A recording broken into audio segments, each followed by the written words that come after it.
मा विद्विषावहै ॐ शान्ति शान्ति शान्तिः।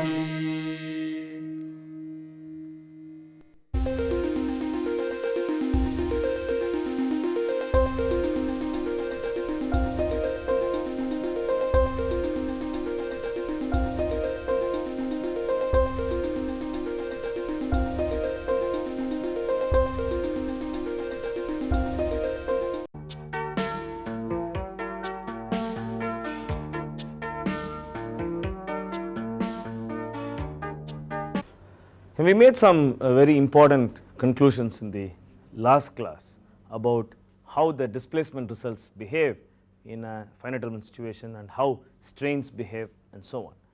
See, what we are going to do in this class is to quickly look at one or two elements and then look at some practical problems so that you can link up what all the steps we did in the class to what are actually done in a practical finite element software. So, you will be able to understand what we actually do there is based upon the theory which we learned during these few classes, maybe about 10 to 15 classes. We will continue with the theory later in the next class, but let us look at certain examples, simple examples, so that we can finish it in the next 50 minutes and see how these results are and how they are related to what we learned during this course. See, let us now look at a simple element. Say, for example, let us see that we are going to do a two-dimensional problem. Let us look at a simple element, say a triangular element. Triangular element and its counterpart in the 3 dimensions, that is tetra elements, are extensively used in many of the packages. Okay, the triangular elements are extensively used. What is the reason? The reason is that many of the automatic mesh generators, as we call it, automatic mesh generators, okay, are written to generate triangular and tetra elements. Of course, in a two-dimensional situation, today we have softwares. Why for softwares? Almost all the softwares will be able to create a quadrilateral mesh, okay, but there are not many packages which can generate the corresponding brick or a hexa element in a 3 dimensions, because mathematically it is a tough problem, it is not a solved problem, and so unless you take lot of efforts to generate a mesh which is a brick in the 3 dimensions, if you want to resort to automatic mesh generation, then it would not be possible to generate a hexahedron element.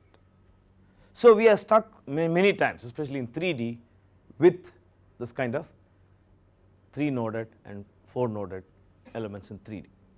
Now, why do I use the word stuck? Are there problems with it? Yes, the problems are very obvious. What are the problems? Now, in order to understand what this problem is, let us look at the interpolation values. Say, for example, let me say that u is the displacement in the x direction, okay. Then I can write it down. How do I write it down here? There are 3 nodes.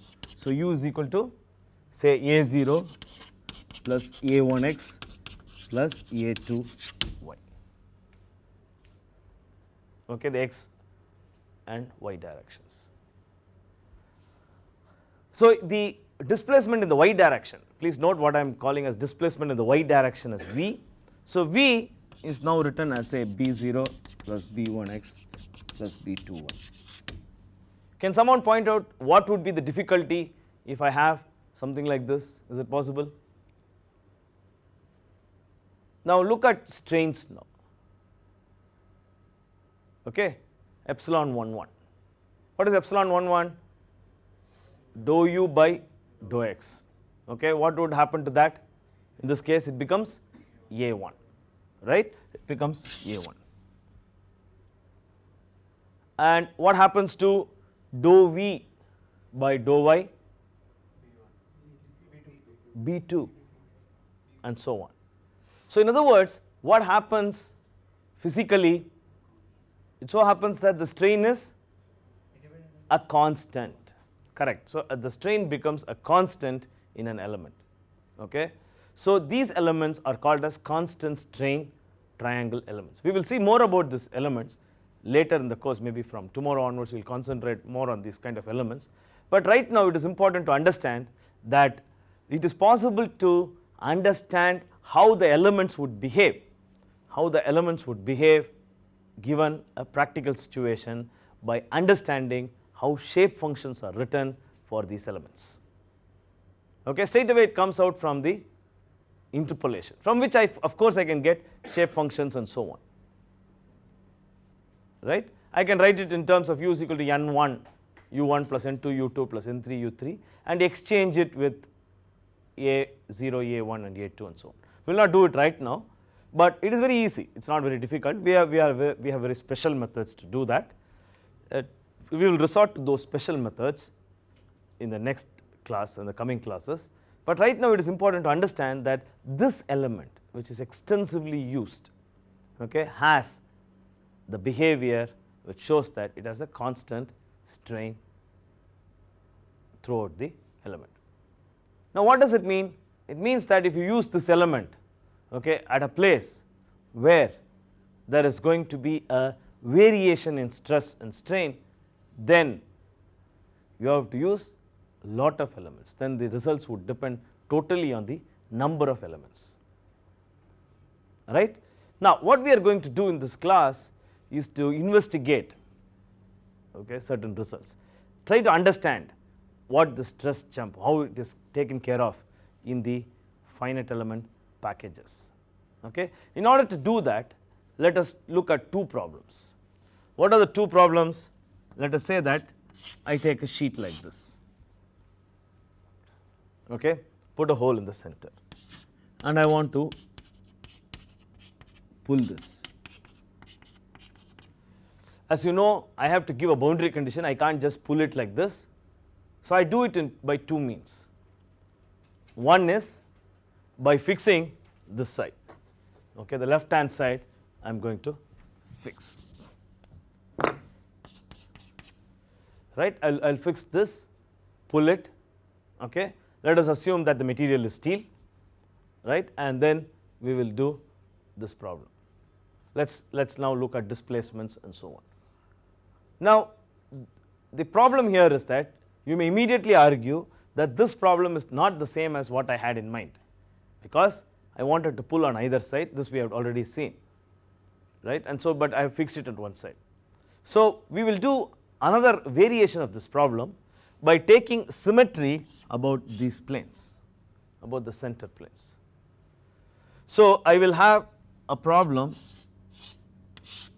which will be like this, where, okay, it is very clear that these have no displacements, or the material particles which are sitting at the symmetry line have no displacement perpendicular to the plane of symmetry.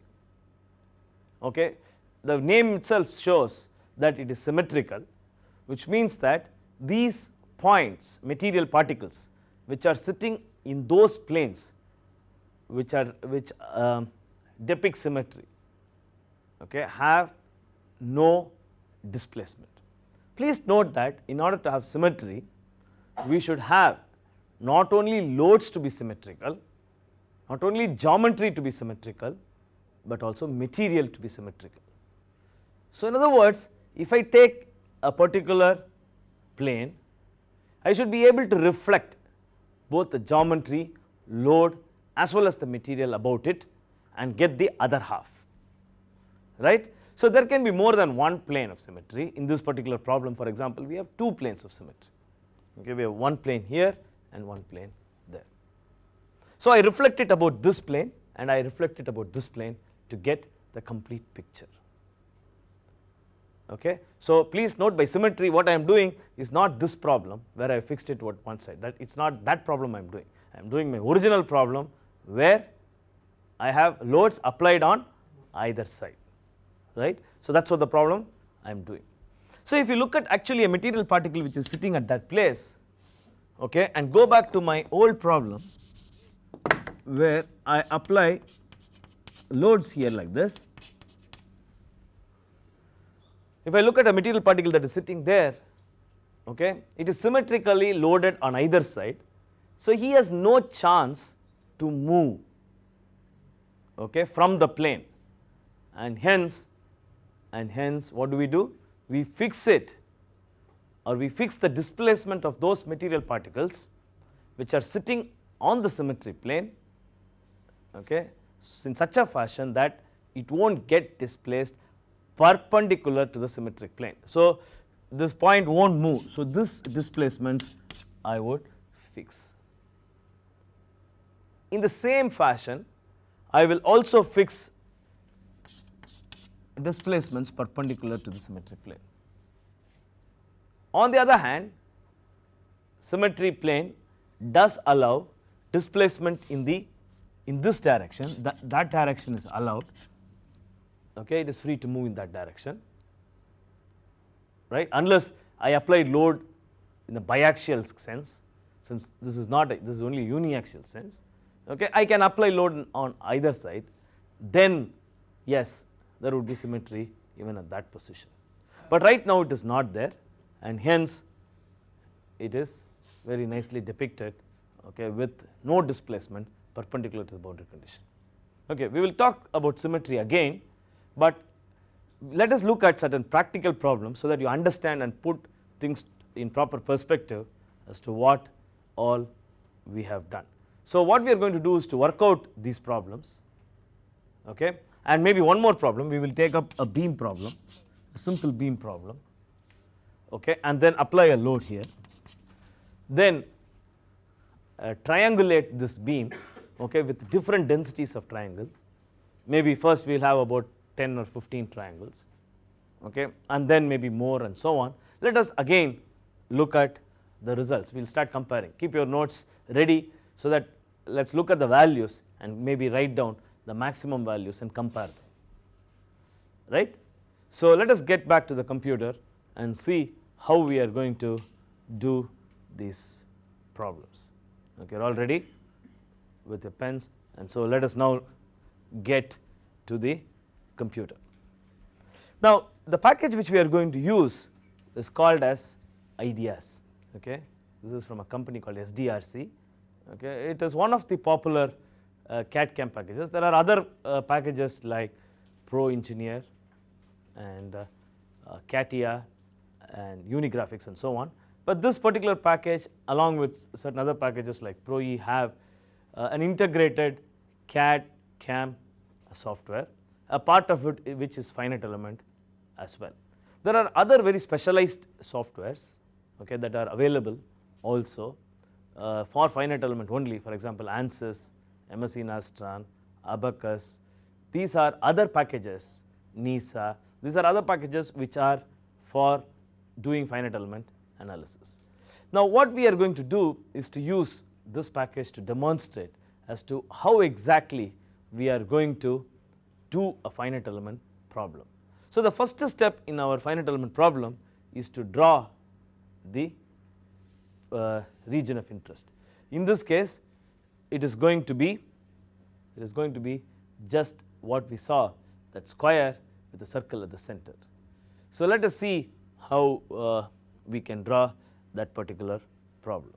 Now, what he is trying to do now, Mr. Andrew, who is operating this, what he is trying to do is to first draw a polyline.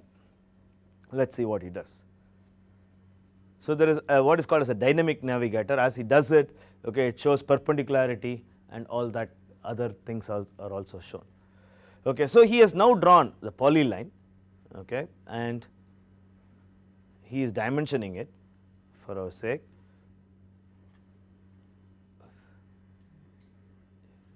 And giving a name to this as well.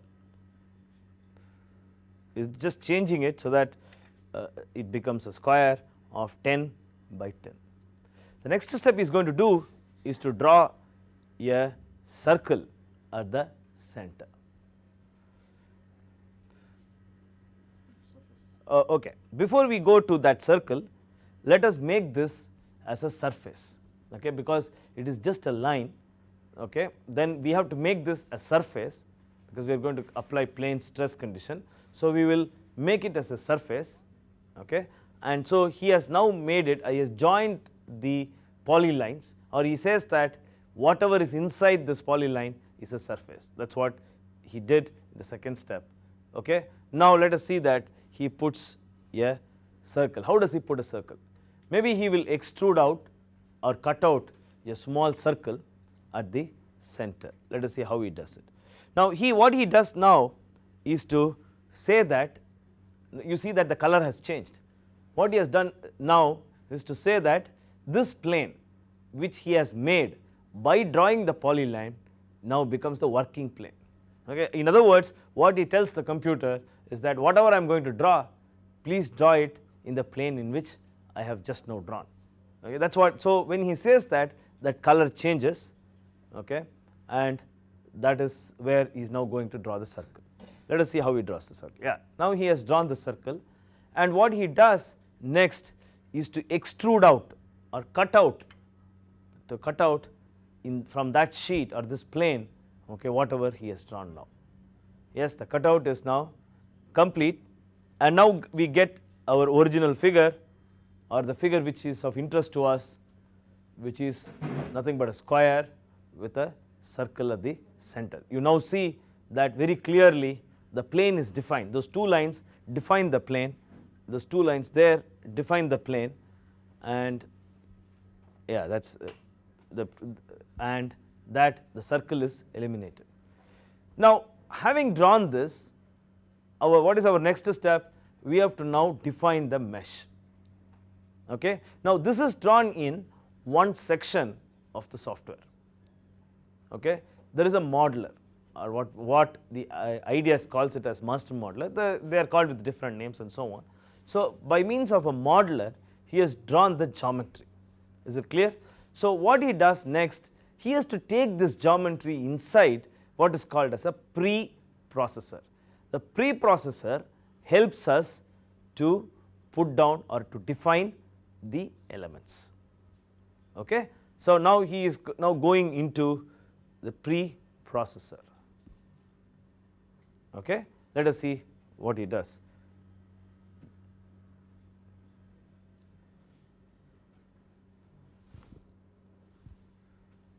Yeah, we will go now to the preprocessor, which for example IDEAS calls it as a meshing package. Okay. Now what he does is to define the mesh. It is asking for the type of mesh. So he is now saying that the mesh is a shell mesh and gives a name to it. Okay. Now in this particular package, shell element and plane stress elements are the same, because shell is actually a superset, you can consider it as a superset of plane stress, and hence he is defining a shell element. Okay. Or in other words, I think the plane stress itself is there, so he is defining a plane stress type of element. You can also use a shell because it gives better results actually for a cutout in the center, because in the cutout in the center there can be out of plane displacements as well. Okay. Mechanics wise there can be out of plane displacements. So you can either use plane stress, or better still you can use a shell element type. Okay. Now he has generated the elements. Okay. So he has defined the type of element, he has defined the geometry of course before that, and he has now defined the element. So he has now got the elements. Okay. Now what is the next step he is going to do? He is now going to define boundary conditions. Let us see what he does for that. In order to do that, he goes to another module, okay, where boundary conditions have to be defined. So in that module he defines the boundary condition by pointing out the line where he wants to fix. That is, that left hand side is that line where he is going to fix, or in other words what he says to the computer is, fix all the nodes which are lying on the line which he has just now shown. So you can see that he has fixed both x and y displacement on that particular line. Okay. Now, having done that, his next step is to define the load. Is that clear? So, again he does the same thing,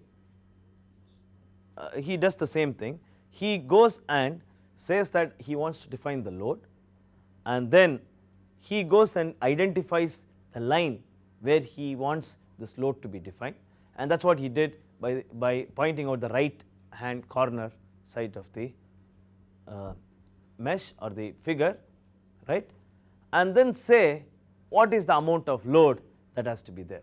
Now, in this particular package, it is possible for you to give the total load that acts, okay, then that load will be distributed throughout. So, it is very simple to give a load, okay, and this load will be now transferred as the equivalent loads by consistent formulation as loads that are acting at the nodes. Okay. So, he now changes the direction so that the direction is consistent, and now you can change the color of these loads, the displacement, what you have given, boundary conditions you have given, the screen, all these things you can do so that you can see it better, and maybe you can change the color still. So, that white lines that you see, they are the loads that have been given. Okay. Yeah, I think it is better that we change that color so that it becomes white. Yeah, he is now identifying that, and now he is changing the color.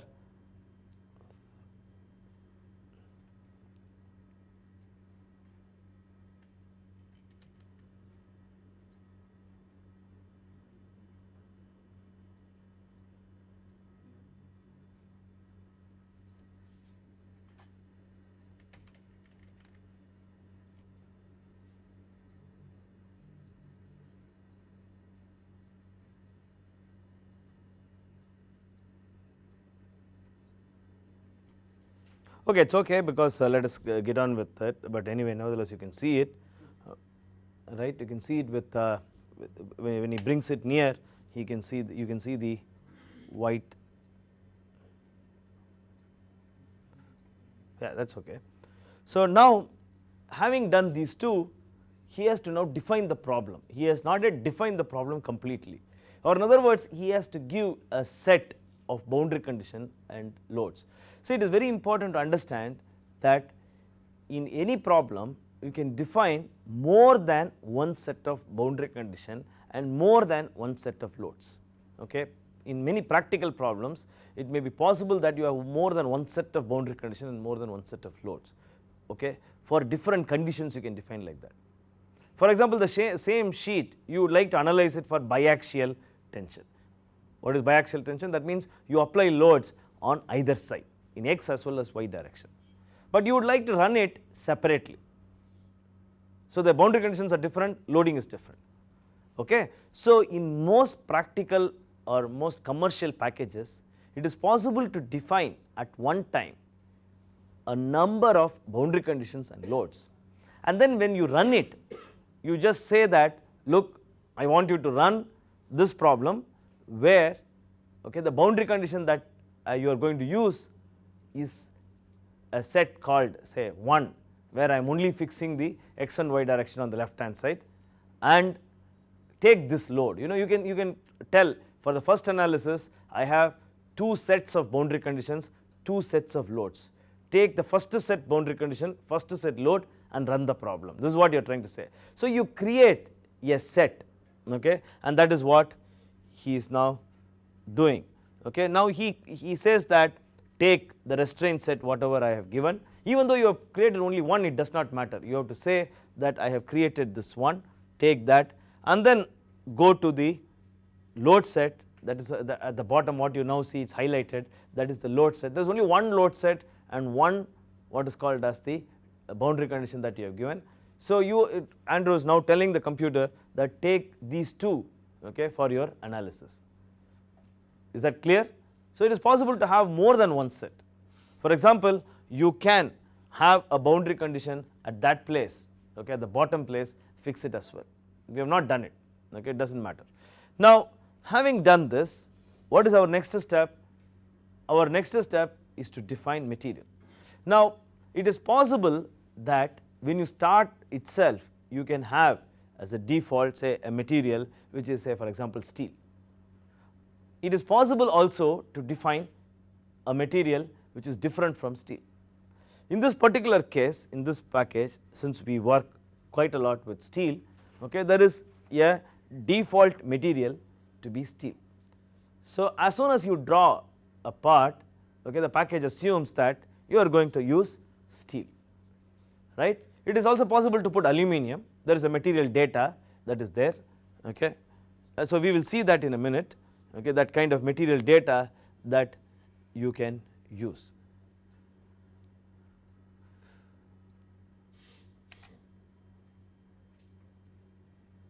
So for example here now it is isotropic steel, but you can add if you want other material data as well, okay, by giving the properties like for example this menu defines all the properties, there are more than 20-30 properties, okay, every property you can do because you can do thermal analysis and hence thermal property data are also available there, okay.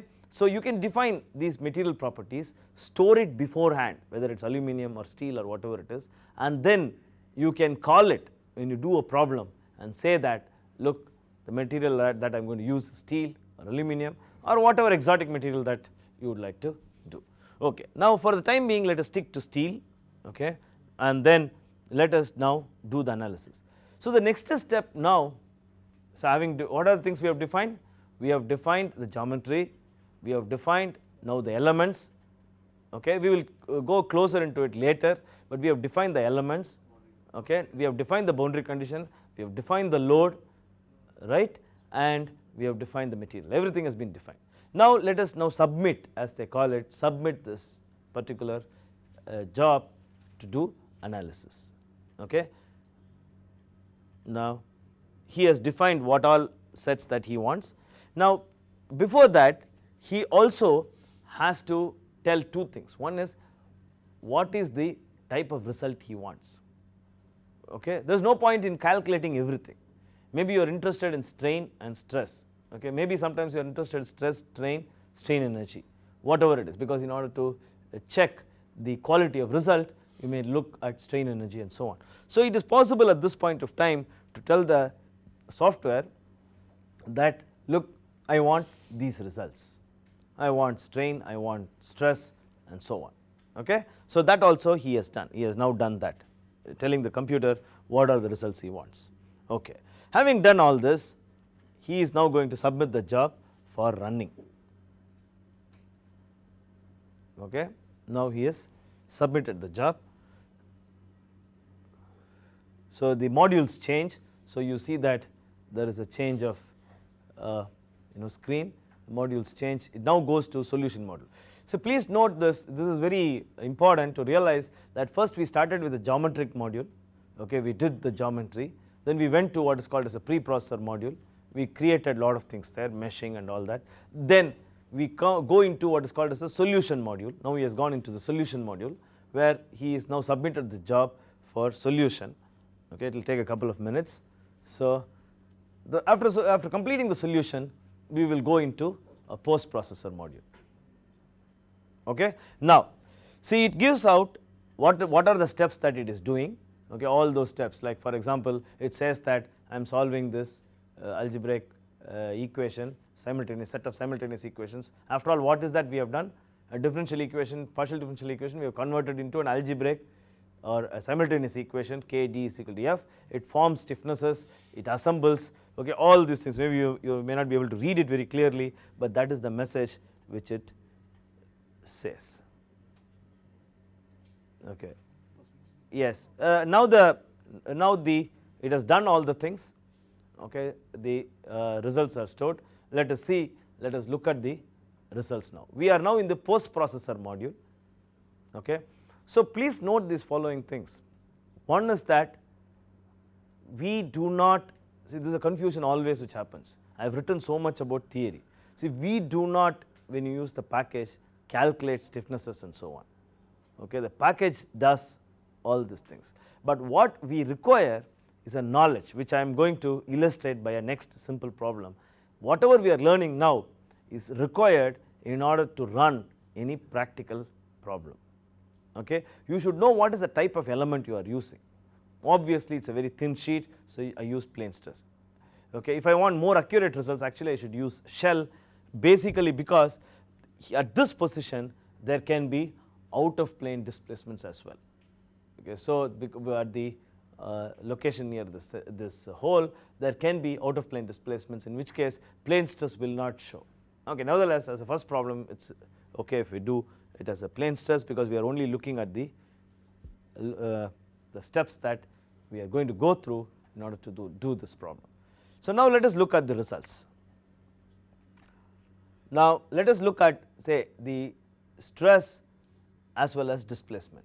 But you see there that maybe you are not able to read it, but nevertheless what is called as the von Mises stress. We have studied quite a bit about Mises stress, and so there is von Mises stress is what is written there.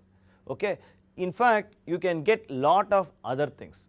Okay. If you really see the screen, it is written that there is a maximum principal stress, the middle principal stress, the minimum principal stress, the maximum shear, Mises, sigma 11, sigma 22, sigma 33, sigma 12, sigma 13 and sigma 23. These are the things that you can get completely from the post processor.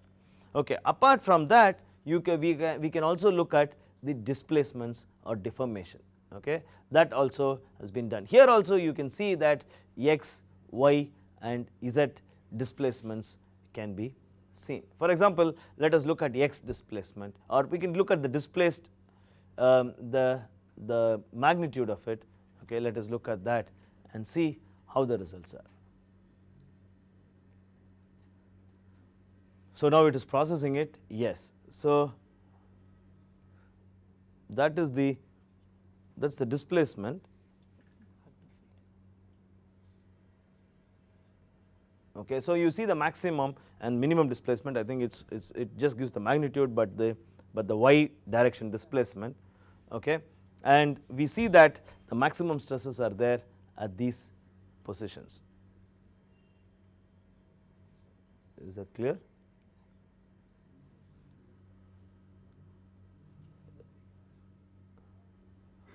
Okay. Now, let us go back to our results. There are two things that it asks, a step shaded, okay, and smooth shaded. Let us have a look at that. Now, you can see that now he is now changing the result to be displayed as step shaded, and let us look at the result there. You can see a big difference in the way, okay, actually the material or the stresses are displayed. Okay. Now, you can see that there is a gradation, okay, which means that the results are not definitely smooth. Okay. On the other hand, you can see that the other result that you saw before is smooth shaded. Okay. So, this again, what does it mean? It again means that since there is a stress jump, how the interpolation is taken into account at the nodes may be different. Okay. You can average out, or better still, there is what is called you can have a special scheme in order to get the stress at the nodes. Okay. We will see this later in the course, but I just want you to observe that there are different ways in which stresses can be looked at or can be what we call as represented because of this kind of variation in stresses as you move from one element to another element and so on. Okay. So, we already noticed that there is a stress jump, right. Let us take another problem, okay, and let us take straight away a beam problem and look at the problem as to what are the results that you get. So, now you understand, I hope, the steps that are involved, okay, in order to do a problem. Okay. He is now going to close down this and then do a beam problem. Let us see what are the steps that are involved. Again, we will do it as a plane stress, but this time we are going to use triangular element. Okay. He will now vary the number of elements that he is going to use across the thickness, and let us see how the results would vary.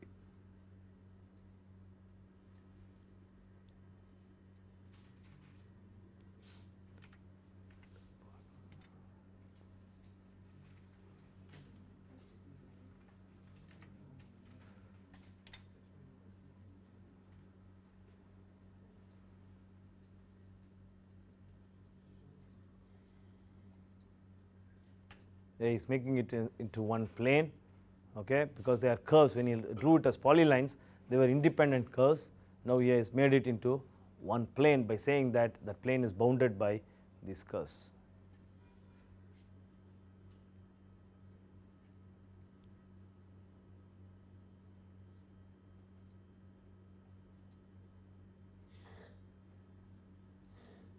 Change the dimension. No, sorry, 100. Just a second, we'll just change the dimension. The length is 100 and the depth is 10. Okay, the length is 100 and the depth is 10.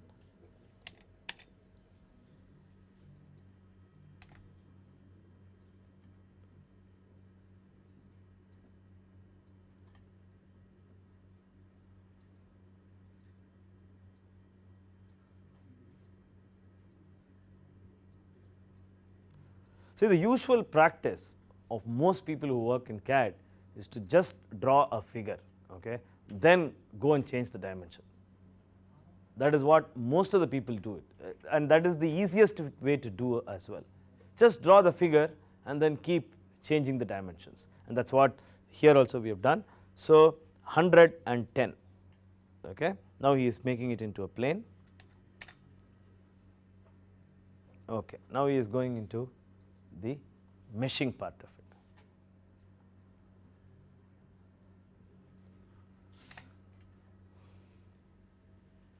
We will do a plane stress element and a triangle. Now it asks for what is called as element length. Okay, so we will give a big element length so that we will get a few elements. Okay, fine. So let us now see the mesh. You can at this point of time, if you want, change the mesh also. We will just stick to this. Okay, we will see the effect of meshing on the result. That's what we are going to see. See, especially we will watch out for displacement and maximum stress. This is what we will watch out. Okay. Now, what is the other next step? We have already seen all the steps. Now, he is going to define the boundary conditions. Okay, he is going to fix x and y at that place, and then is going to give a vertical load of say 100 in the negative direction.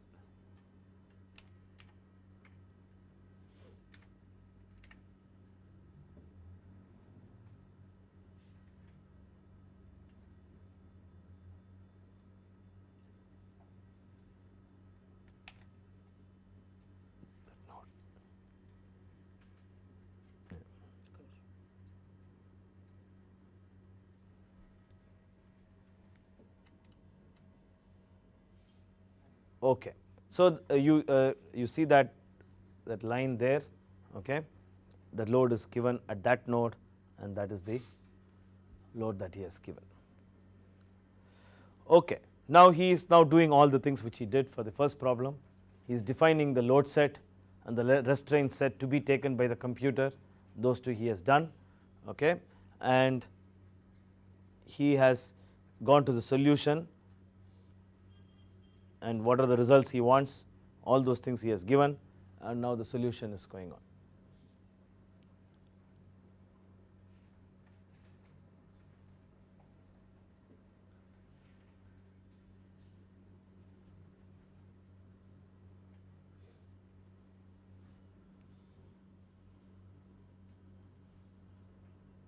Okay.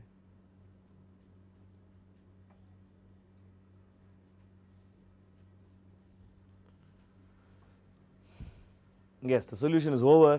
Now he has to move to the another module, okay, say a post-processor module, and let's look at the results.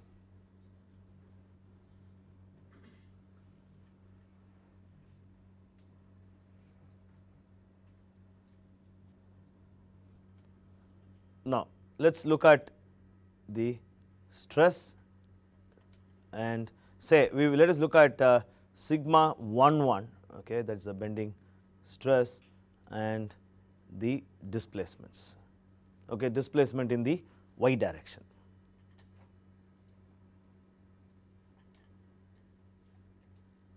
Okay. Now just note down the values which I am going to give. Maybe I will also note down the displacement, the maximum displacement at the end is 4.66 into 10 to the power of minus 4, okay, 4.66 into 10 to the power of minus 4, and the maximum stress, yeah, let us not worry about the units now, 10 to the power of 2 millinewton per mm squared, okay, 1.41 into 10 to the power of 2 is the maximum stress at the end where reactions are taken. Now let us get to the same problem, okay, refine the mesh. Now let's make the mesh say 4 times better than this. Let us see whether there is an effect. Do you think there will be an effect? Yes. Okay, let us see if there is an effect.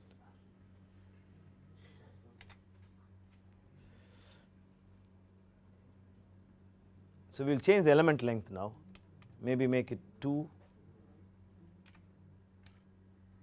yeah, okay, 2.5, fine.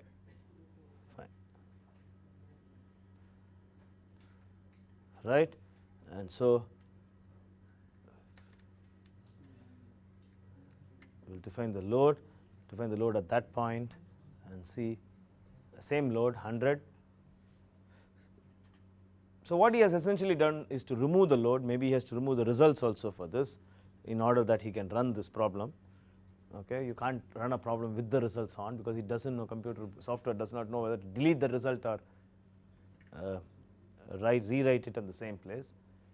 Okay, so now he has redefined the nodes, okay, and then he is now running it.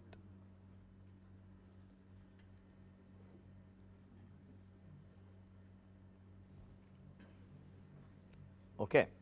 Now let us look at the same results for this problem. Stress and the displacement, that is stress 1x stress and the displacement in the y direction. Okay. Now let us see what happens to the result. You can see that the displacement is drastically different, both stress as well as displacement are drastically different. The stress now happens to be 5.06 into 10 to the power of 2, okay, when compared to 1.41 10 to the power of 2, and the displacement is also drastically affected. It becomes 1.72 into 10 to the power of minus 3, okay, and this very clearly shows that you can't just take an element, just take a size, just run it and so on. You may be totally wrong unless you understand the problem. Now what is the difference? Please note that just now we had a small discussion. We said that the triangular element which we have used is a constant strain triangle, but in this bending problem the stresses vary right across this, and so that element is not a very nice element to do this problem. So it is very important that it is not just you understand the menus and the steps, it is also important what goes behind this whole thing. Now let us take a finer mesh, much finer than what we have done, and maybe it will take a couple of minutes, but we will run the problem again and see what would be the result. Okay, he is now deleting the solution so that the software can freshly write, because he is not coming out of the particular file. Okay, you can't have more than one results, so he is just deleting it, and now he is again redefining it. For example, he is going to give an element size of 0.5, okay, much finer. There are 436 elements, 436 nodes and nearly 9,150 elements. Okay, let us look at the, yes, fantastic. I hope we will be able to run it within our allotted time. Okay, let us see and let us look at the result. Okay, now he will define again all the things, the load and other things. the beauty of it here is that you need not every time go and select the nodes which lie on the left hand side, okay, which lie at this point. It is not necessary that you go on to define all this. Just say that all the nodes in that line, okay, the softwares would automatically look at the nodes which lie on that particular line and go and arrest it. Okay. Now he has done both, and let us see what is the result now. Now it is running, it is going to take slightly more time, and let us see what are the results. Yes, it is showing the time taken, okay, the time that could be taken for doing this problem. It gives you a sort of rough indicator that this is the CPU time that it is going to take.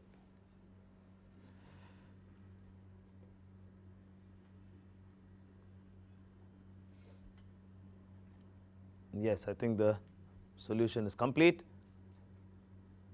okay, and now let us now look at the displacement and the stress.